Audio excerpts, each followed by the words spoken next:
What is going on, you guys? Welcome back to the channel. Today we're going to be working more on the EF sedan. Now, in the previous video you guys should have seen, is the engine getting planted into the engine bay. Shout out to BULLBOOST Performance for the motor mounts. I mentioned in that video that I wanted to install the engine and everything that I have for it. That includes fabrication of the turbo kit and cutting the radiator support, all of that good jazz before paint, so we don't have to do it after the fact. So today I want to step into the other big portion to the build, which is the turbo kit. All I want to do is mock up the manifold and the turbo on the engine, and then may possibly fabricate the downpipe as well.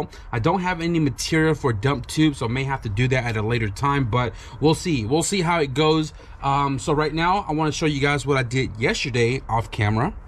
What I did here was I cut off all the bracketries that we're not going to be needing anymore. The fuel line stuff right here is going to be chopped off as well and tucked away, because we're going to be running external line from the fuel cell, and we don't need these to be sitting on the firewall, which also, if I cut it off, it'll give me more room for downpipe. I cut a lot of the studs off the firewall as well for the dash mat. I don't have one. I don't think I'm planning to run one at all, so I lobbed off all of these studs. I took off the bracket for the fuel filter that sat right here. There was a tab right here that held the heat valve for the heater core. I lobbed that off as well, because we're just going to run hose directly for straight hot coolant all times. There was a bracket right here that held the line that connects to the fuel in, so that way it can feed the fuel filter. So all the stuff on the firewall that we're not going to be needing is chopped off, and we should have plenty of clearance for downpipes. Right now what I want to do is I want to mock up the manifold to see how close it sits to the master. I did kind of eyeballed it from when it was sitting on that engine over there, and we are pretty close. I have to figure out something with this as well too, because it seems like this may be pointing at the wastegate. You know what? Actually, let's stop with the talking. Let's get into the manifold and get it installed. So guys, I had this manifold sent over a couple of months ago, and it's been sitting around. It was supposed to be for the Blueberry, but it interfered with too many things on a Blueberry that I ended up not using it. So this manifold is a T3 T4 design with a single 44 on the bottom. It is a Sidewinder. I think this may be like a prototype or something, because I noticed that this wastegate placement is a little bit different than the one that is on their website, and I've seen a lot of people actually use their manifolds and have success with them. This is a little concerning to me where the placement is at, where I was talking about the heater hoses and stuff, but we're gonna find that all out in just a moment here. So mating up with this BULLBOOST manifold, we're running a BULLBOOST GTX3582r turbo as well. The only one that they have in stock is a T4, which works well with the manifold since it is a dual pattern. GTX3582r billet, and this has the 82 back housing V-band, and this is going to be plenty for the power that we are looking for. And I can't wait to run this thing and really listen to how it sounds like, because I've never ran a GTX series before. Shout out to BULLBOOST Performance once again for the manifold and the turbo. I'm already rocking their motor mounts from them, and again, link in the description below if you guys are interested in anything that they have in their catalog. New static code discount for 10% off on your order. I do have a Tile 44 gate that's on here. I bought this my very first wastegate back in 2012, and I still have it. If you guys are OG, you guys probably saw the reveal of the Tile wastegate and blower valve back in 2012-ish, and if you guys have been around that long, man, I appreciate y'all for real. So there should be two studs on the exhaust manifold, except this engine, the studs came out with the nut, so a little of a struggle here to hold this up while trying to thread a 14 mil in.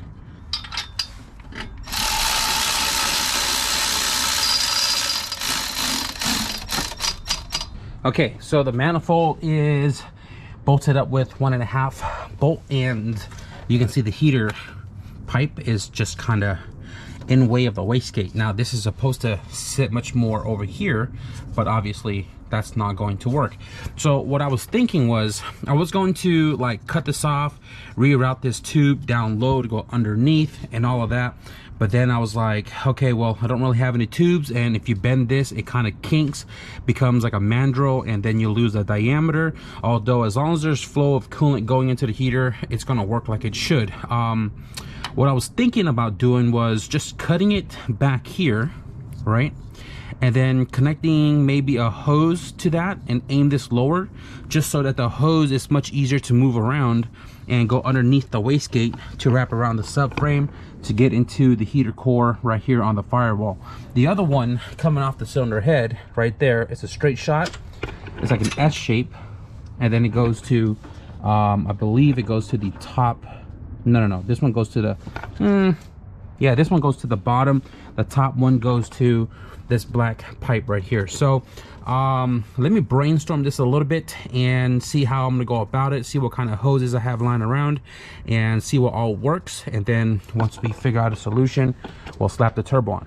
So I went through my coolant hose tote, and I don't really have that many heater hoses. I did find one that's an S shape that works for the cylinder head right here. You can see it right there, snakes under the manifold, and then it goes to the cylinder head there. It does not touch at all. You can see it right here. We have plenty of space, and I do have heater hose sleeving, so I'm gonna put that on just so it could not get too close to the manifold and burn the rubber off. This one right here, I'm still trying to figure out how I'm gonna go about it, but I think what I'm going to do is, based off my decision right now, I don't know if I want to go underneath the wastegate or if I want to go in between the wastegate. I feel like I want to go in between the wastegate just to keep the hose from being too low, because it's going to run in line right here, and I kind of want to use this hole right here for the wastegate dump tube. And if I put the hose on the bottom, it's going to be in the way of that. If I put it on the top, it's going to flow with the other one right here and gives me all that space down low. So I think I'm just going to do it from the top, and what I'm going to do with this tube is I'm going to cut it somewhere here, and then somewhere here. I'm going to use this tab to bolt up right there on the head, and then this is going to point about right there, and then the hose itself would just kind of connect right here like that, right, and snake around the cylinder head. So let me do some cuts and see what works, and then get you guys a little update.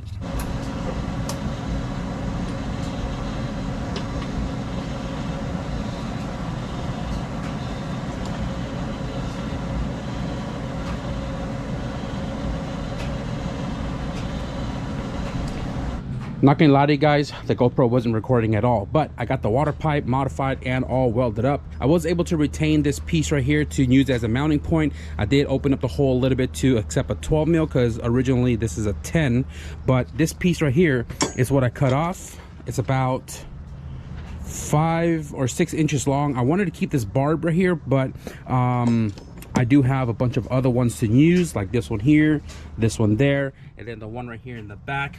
I wanted to keep this for running water lines to the turbo, because it is a ball bearing turbo that we're going to be using. So this right here, I'm going to bolt it back up and just kind of throw a line on it, just to kind of route it in place to use it as visuals to, you know, make the downpipe and dump tube clear the heater hoses. So I'm going to go ahead and bolt this back up.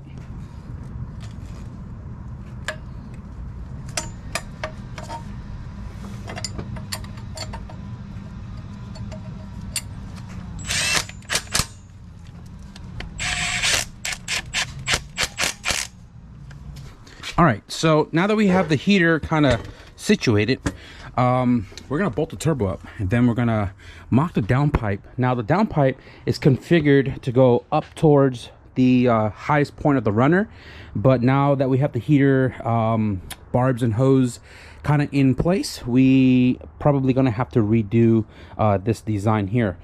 I'm gonna loosen up these bolts right here, because it sits right on top of the shifter brackets, so just want to make sure we don't have any interference. And break these loose, and then we'll get this turbo onto the manifold. Yeah.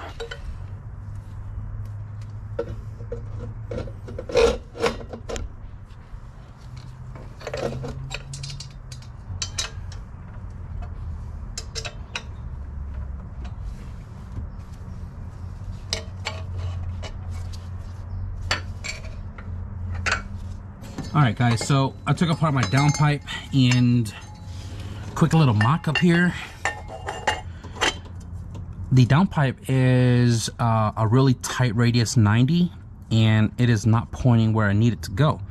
Right here, where I'm holding it, is pointing right at the heater hoses, the speed cable, and where the dump tube would be sitting at. What I need to do is I'm going to cut it off of this weld right here, and I'm going to try to point the pipe towards the back motor mount, which I'm shooting for about right here. Plenty of space to go around, and then go underneath the subframe. So I'm gonna have to cut it, mock up a few pipes, and see if we have enough material to at least get this downpipe made, or at least the top half of the downpipe made.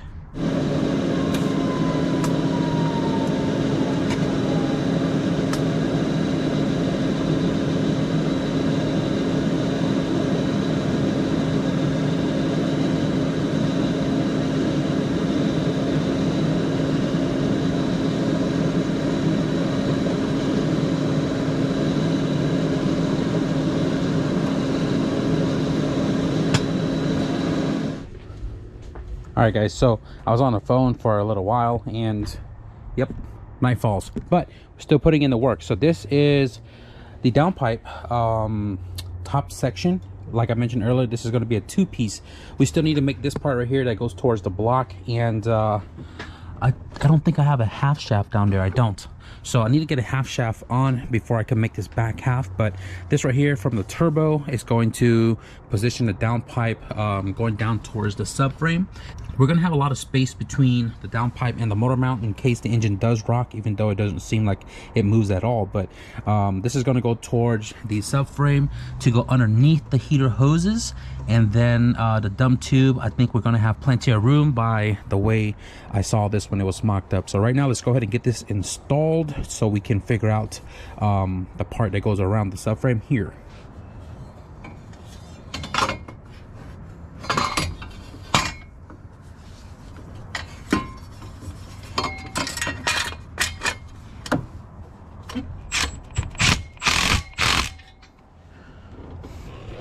All right, guys, so we have the top half of the downpipe routed, and this was a little tricky to snake in between the firewall and the subframe, but we were able to snake it from the top, no problem. It may change a little bit once I put the V-band on, and we do still need another bend down there, but let me show you guys real quick. From the turbo, V-band going downward towards subframe, under VSS cable, under heater, and then around the subframe, you can see it's pointing straight to the floor, and it clears the transfer case. So we have clearance between the rear motor mount. I have about maybe a thumb gap, and then right here between the half shaft and the subframe, about a thumb on both sides. And the downpipe is going to move with the engine, so that's really not going to move. But this is the top half of our downpipe. Let me take you underneath. So coming underneath over here, you can see the downpipe cleared from the half shaft and the subframe. Transfer case is over here, and all I'm going to put is probably a 90 from here going under the subframe, under the steering rack, and then a 45 to clock it straight back along the drive shaft. We're probably going to do that back half after the drive shaft and everything goes on, because we need to know how much space we have between the floorboard, the floor, and the drive shaft and Vist's coupler. So this is where we're going to end it for right now. So now that everything seems to be looking good, I'm going to pull it back off and weld everything up tonight, and possibly carry on till tomorrow to see if we can get some material to make a dump tube.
All right, guys, so we've been back in the garage for a little while now, and it's just been downpouring rain. It's one of those days where it's like one of the lazy days where the weather kind of changes your mood. I came out here, I was like, all right, well, let's get some more work done. And then I was like, ooh, super cold, rainy. Whipped my chair out, sat down right here, looked at the car, and then I just kind of like fell into this like state where I was like, I didn't want to do anything. So while I was sitting on my chair, my cat was sleeping on my lap. Look at my shirt full of cat fur. And I was writing in my notebook here everything that I'm going to be needing pertaining to the engine bay, the K-swap, and the turbo kit. So I'm going to get a highlighter later to kind of highlight all the items that I already have. And I'm going to take this back inside with me so I can figure out what I need to order. So anyways, last night we got the downpipe all welded up, and I did mention that we're not going to be doing this back half because I need a V-band and some more material to make the second piece of the downpipe that goes towards the back of the car. And yeah, I got this all welded up last night. I only made a boo-boo in one spot, which was right here. It did have a little bit more gap than the rest of the downpipe, and all the air kind of went through and contaminated it, blew it out, and got welds all over my tungsten. But nonetheless, the rest of the welds looking fire, and I'm stoked that this is finally done and out of the way, and we can kind of move on to the wastegate dump tube. Except I don't have a discharge flange, which is in the notes, and I don't have any material to make one, so I'm gonna have to go and order all of that. I hit up Kel, he doesn't have any flanges in stock, so gonna have to do the dump tube a different day. But the downpipe for the most part is done, so I can kind of see how much space we have to route the dump tube. Both my GoPro batteries are dead, so I threw the downpipe into the car just to mock it all up for when I get ready to do the dump tube, which I have plenty of passage right there to route it behind the motor mount and then straight to the floor. Not sure if I want to get into it tomorrow because I don't have material anyways. I want to cut up my Garrett intercooler, take the core, and start catting up the end tanks to make the intercooler that I'm going to need for this car. I think that's the fun part for me at least, but at least cat it up with cardboard, and then maybe go get some material or go to the homie Kel's house and see if he can cut me up some end tanks. But I might get into that tomorrow. I can't really do anything else without an intake manifold, and I still need to buy charge pipes, couplers, and T-bolts and all that stuff for all of the aluminum that's supposed to be going right here. So I think I'm gonna wrap it up for this video because one, it is raining, which is not a big deal, but secondly, the tarp is like old and brittle where water is just dripping through the tarp, landing on my lamp, all over my bumper, my engine bay. All the water is just kind of soaking up right now, and I don't want to be filming and doing all the work with this. Battery just died again. But anyways, guys, I'm gonna wrap it up right here. I hope you guys enjoy the progress update on the EF Sedan K all-wheel drive turbo build, the fabrication of the downpipe. If you guys did, be sure to leave a thumbs up, and if you guys want to stick around for more shenanigans with this car, be sure to hit the subscribe button. But with that being said, thank you guys for watching, and I'll see you guys at the next video. Peace.